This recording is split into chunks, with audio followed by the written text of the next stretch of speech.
আমায় ডেকো একা বিকেলে,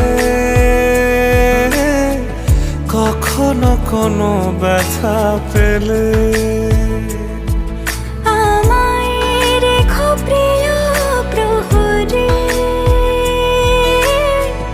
যখনই মন কেমন করে। কোনো এক রূপ কথার জগতে তুমি তো এসেছো আমারই হতে।